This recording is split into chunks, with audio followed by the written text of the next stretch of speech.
Hai,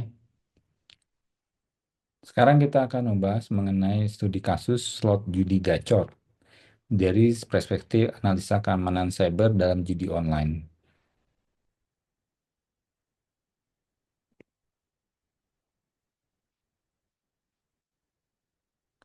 Pertama, kita akan melihat dulu definisi dari judi gacor.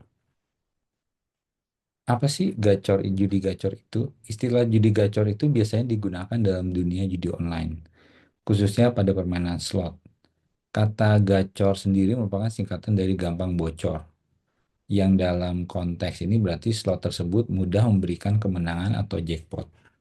Slot yang disebut gacor biasanya dianggap sedang dalam kondisi bagus atau hoki sehingga pemain merasa peluang menang lebih tinggi.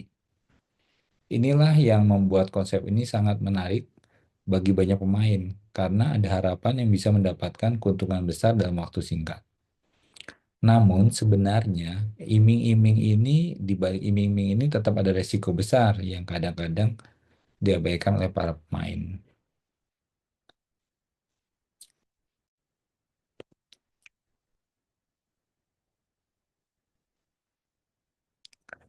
Kita bicara mengenai pertumbuhan industri judi online. Industri judi online itu memiliki pertumbuhan yang sangat besar dalam beberapa tahun terakhir, baik di Indonesia atau merupakan atau dunia global.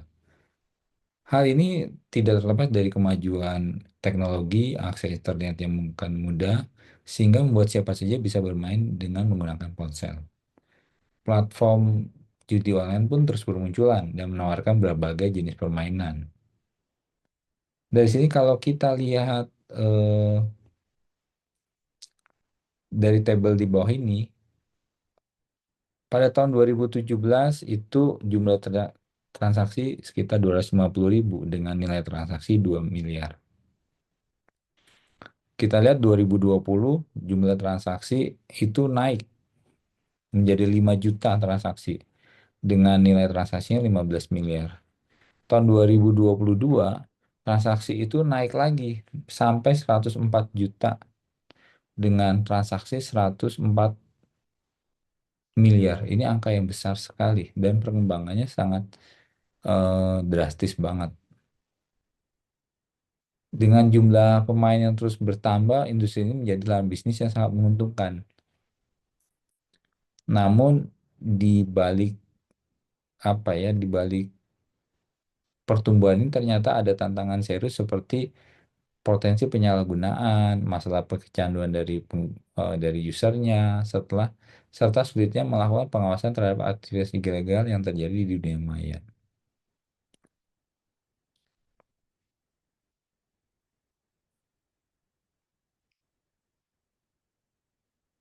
Sekarang kita bicara mengenai jenis-jenis judi online. Yang pertama itu kasino online. Kasino online adalah platform perjudian yang menyediakan berbagai jenis permainan seperti poker, blackjack, dan mesin slot. Jadi, kasino online itu di kasino online kita bisa memainkan berbagai macam permainan seperti poker, blackjack, roulette, dan mesin slot. Yang biasanya dilakukan permainan ini biasanya dilakukan ketika kita datang ke lokasi-lokasi tempat perjudian, semua ini dirubah menjadi online. Jadi yang dilakukan adalah situs kasino online itu melakukan teknologi live streaming, menampilkan video secara real time, eh, para dealer-dealernya terlihat, jadi para pemain bisa melihat secara langsung dengan dealer sungguhan secara real time.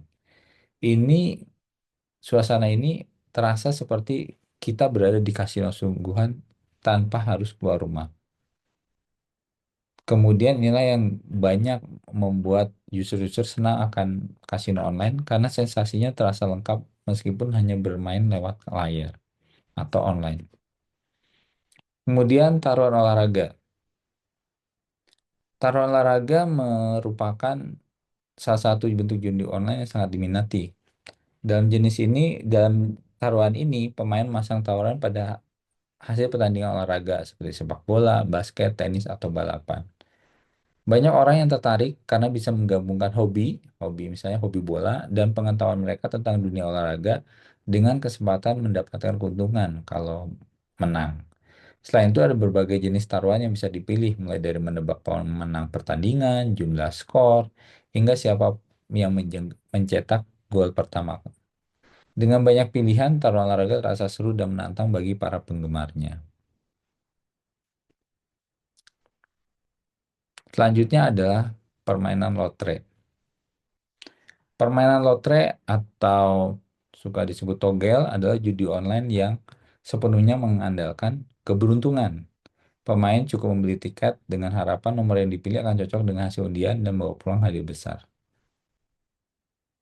Lotre seringkali diselenggarakan secara resmi oleh pemerintah atau organisasi tertentu, mungkin zaman dulu, dan hadiahnya bisa sangat besar, bahkan sampai miliaran rupiah. Banyak orang tertarik bermain karena melihatnya sebagai jalan cepat untuk mengubah nasib, walaupun peluang menangnya sangat-sangat kecil. Daya tarik hadiah besar membuat permainan ini tetap diminati untuk berbagai kalangan.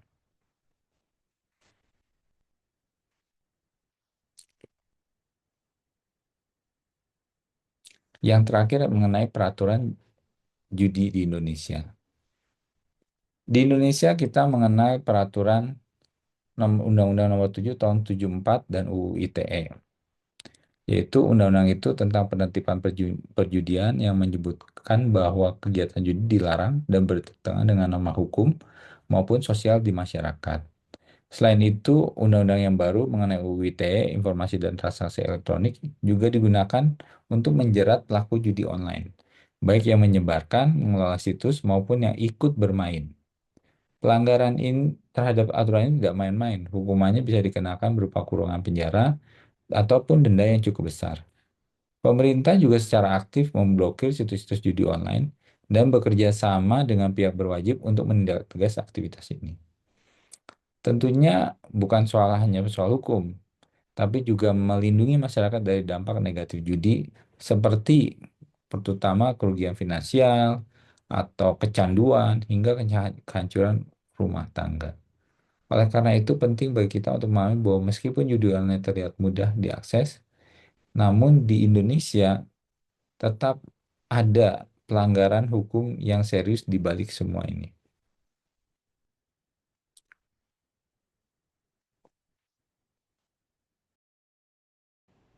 Hai, saya Arif Nur. Di sini saya akan melanjutkan mengenai materi studi kasus slot judi gacor, analisis keamanan cyber dalam judi online. Nah, saya akan melanjutkan mengenai materi terkait risiko keamanan cyber, apa yang menjadi risiko dalam keamanan cyber ini. Di antaranya jenis ancaman. Nah, berbagai ancaman dapat merusak platform eh, judi online gitu ya.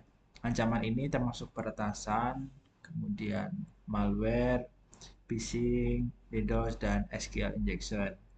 Masing-masing memiliki dampak signifikan terhadap keamanan dan operasional situs judi. Kemudian ada juga peretasan dan malware. Nah, peretasan merupakan ancaman utama yang sering menyerang situs judi online. Nah, malware dapat disipkan untuk mencuri data pengguna serta memanipulasi sistem, mengakibatkan kerugian substansial bagi operator dan pemain. Kemudian ada juga phishing dan DDoS. Nah, serangan phishing ini menargetkan pengguna dengan menyamar sebagai situs judi resmi untuk mencuri informasi akun. Sementara itu, serangan DDoS dapat membuat situs tidak dapat diakses dengan membanjiri server dengan lalu lintas palsu. Selanjutnya, ini ada SQL injection dan web defacement. Nah, SQL injection ini digunakan untuk mengeksploitasi kerentanan database, membolehkan peretas untuk mengambil alih data sensitif. Nah, sedangkan web defacement itu terjadi ketika tampilan situs judi diubah untuk menyebarkan pesan dan merusak reputasi.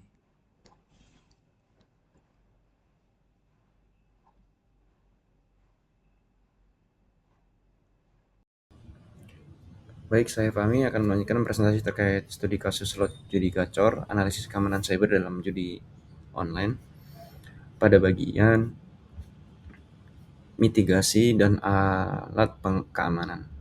Jadi alur serangan judi gacor tuh biasanya dimulai dengan eksploitasi kerentanan aplikasi seperti SQL injection dan XSS. Setelah berhasil, penyerang dapat mengakses data sensitif dan menyisipkan backdoor, lalu membuat mereka bisa mengendalikan situs tanpa terdeteksi. Untuk alurnya biasanya tuh mereka melakukan proses pengintaian, memetakan target dengan melalui scanning terhadap port, subdomain, framework yang digunakan, dan celah umum seperti directory admin. Toolsnya bisa pakai Nmap, Shodan, Drip, sama Web. Lalu melakukan eksploitasi kerentanan seperti SQL injection, cross-site scripting, atau RCA, LFI, file upload abuse gitu, menyisipkan shell gitu. Lalu proses selanjutnya itu persisten, biasanya akses yang berkelanjutan, menanam backdoor atau web shell di dalam file sistem web tersebut, atau mengubah konfigurasi .htaccess untuk menyembunyikan direktori tertentu. Lalu step selanjutnya itu privilege escalation atau control. Jika berhasil masuk sebagai admin, penyerang bisa mengganti isi halaman utama menjadi promosi situs judi sendiri, mengatur redirect traffic dari situs asli ke situs judi gacor, memanfaatkan traffic situs untuk kampanye phishing atau malware. Lalu selanjutnya itu terkait tools yang digunakan. Beberapa alat yang umum digunakan oleh penyerang termasuk penyerapan backdoor seperti lzt.zip, gz.txt, .php, dan met.php. Alat ini meningkatkan efisiensi serangan dengan memungkinkan akses yang lebih mudah ke infrastruktur yang disusupi. Jadi tools yang umum yang bisa digunakan itu kayak web shell dan backdoor. Itu contoh yang tadi saya sebutkan kayak lzt.zip itu nama kamuflase agar terlihat seperti file arsip biasa, sering dipakai oleh komunitas underground seperti LZT. Lalu biasanya itu berisi minimalis shell dengan fitur upload RCE dan editor. Kalau met.php yang saya sebutkan tadi itu salah satu web shell yang populer di forum underground. Tersedia dalam berbagai versi biasanya, termasuk bypass disable function, file manager, dan back connect. Biasa dikomunikasikan dengan obfuscation. Lalu selanjutnya forensik dan mitigasi. Proses forensik ini penting dilakukan untuk mengidentifikasi dan menganalisis kerentanan yang dieksploitasi. Mitigasi terutama melibatkan penerapan patch keamanan dan memperkuat proteksi sistem untuk mencegah serangan berulang. Dan ini program keamanan seperti Google Dork dan OWASP-Zep menyediakan alat pemindaian kerentanan untuk sistem. Burp Suite juga memungkinkan pengujian penetrasi yang efektif untuk mengidentifikasi celah sebelum dieksploitasi oleh penyerang. Mungkin sekian presentasi dari kelompok 3 terkait studi kasus slot judi gacor. Kurang lebihnya mohon maaf. Terima kasih.